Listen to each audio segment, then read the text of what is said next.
Asalamu Alaikum. Today I will do this one, chicken tikka crepe. This is homemade. I want to share it with you guys out there who loves to eat snacks. This one you can use also this one for lunch or any time. The children loves it actually. And then we have to mix all the spices together with the yogurt.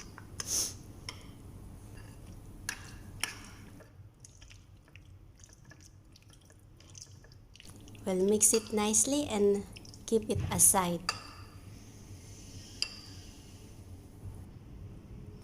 And we have also mozzarella cheese. And for those this one still not subscribe, click the button and ring the bell. Now we have putting 2 tablespoons of oil and we have to fry our chicken tikka. We just cook it for like 8 minutes first. We'll mix all the ingredients, the onion, and also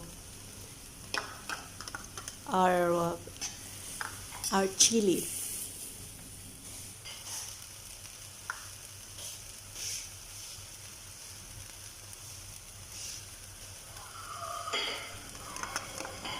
And now mix it and we'll cook it for 5 minutes.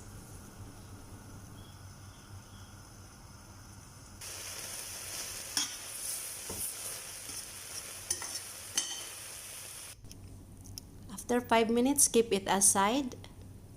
Put it in the bowl for later. And add the mozzarella cheese.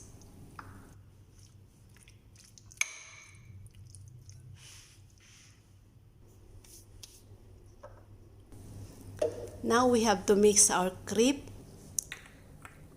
We'll put the egg and all the ingredients in the blender. We'll blend it for 1 minute.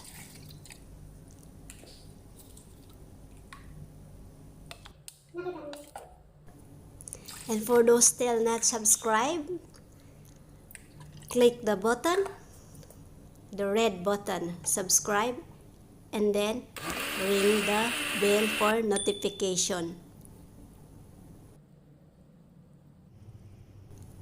Now we finished blended our crepes ingredient. Now we have to put it in the bowl.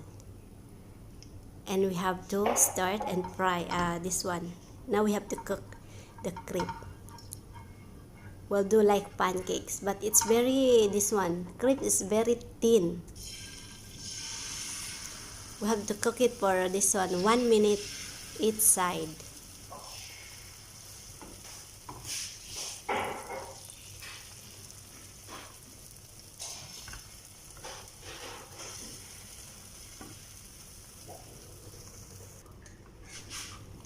Chicken Tikka Crepe is paborito ng mga alaga ko, kaya share ko din sa inyo mga guys.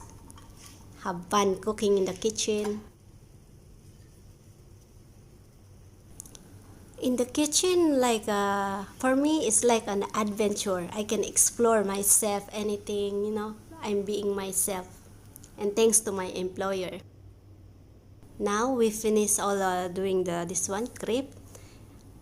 Now we have to start for this one filling. We'll mix nicely the chicken with the mozzarella cheese, and now putting on the top. Palaman natin siya mga guys. Pag nagluluto ako, feeling good lagi. Parang outcome is good mood, good food. Yun. And also, I dissolve 1 tablespoon of flour in water to use it to brush in this one.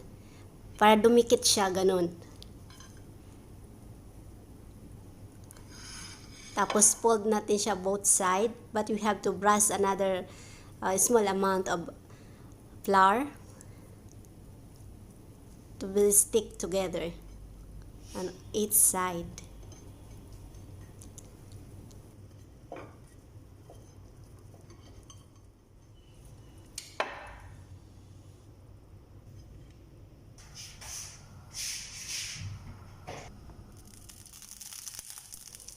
Now we have to fry this one crepe for about 1 minute each side with the medium this one low fire only, so that it will not burn our crepe,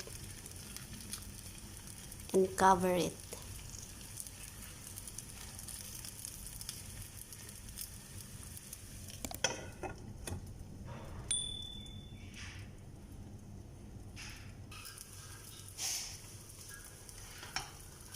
Parang lumit na kayo dito.